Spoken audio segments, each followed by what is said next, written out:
হুগলি চুঁচুড়া পৌরসভার ৩ নম্বর ওয়ার্ড রামকৃষ্ণপল্লীর বিজেপির কার্যালয়ে অনুষ্ঠিত হলো ভারত মাতার পুজো।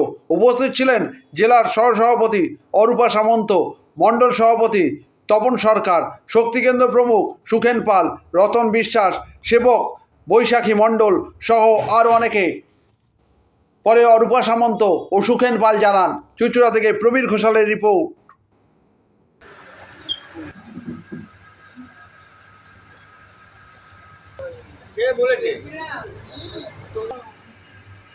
উপলক্ষে শহীদরা যেভাবে ভারতকে স্বাধীন করেছিলেন, তবে থেকে আমাদের এই ভারত মায়ের মাতৃকাকে আমরা আরাধনা রূপে আয়োজন করি এবং তাকে প্রিয় অর্চনা করি, যাতে এই দেশকে রক্ষা করতে গেলে আমাদের একত্রিত হয়ে হাতে হাত মিলিয়ে আমাদের একসাথে চলার যে মূল মন্ত্র, সেই মন্ত্রকে নিয়ে আমাদের এই চলা। আজ সেই উপলক্ষেই এই 15ই আগস্ট স্বাধীনতা দিবস উপলক্ষে ভারত মাকে আমরা পুজো অর্চনা করছি। স্বাধীনতা দিবস উপলক্ষে আজ আমাদের ৩ নম্বর ওয়ার্ড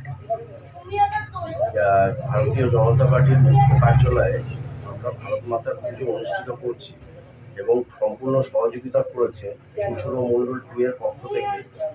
আমাদের সম্পূর্ণ সহযোগিতা করা হয়েছে বলে আমরা এই অনুষ্ঠানটাকে সম্পূর্ণ করতে পেরেছি। সকাল 8টার সময় আর 8:30 থেকে 9টার মধ্যে আমরা ফ্ল্যাগ উত্তোলন করেছি। প্রত্যেক কার্যকর্তাকে সামিল করে সংঘবদ্ধভাবে দেশের স্বাধীনতার জন্য যারা আত্মবলিদান করেছেন তাদের নাম উৎসর্গ করে আমরা প্রতিনিয়ত প্রত্যেক বছর এইভাবেই যাতে এই দিনটিকে আমরা সুন্দরভাবে পালন করতে পারি এবং তাদের সকলকে স্মরণ করে আগামী প্রজন্ম যেন তাদের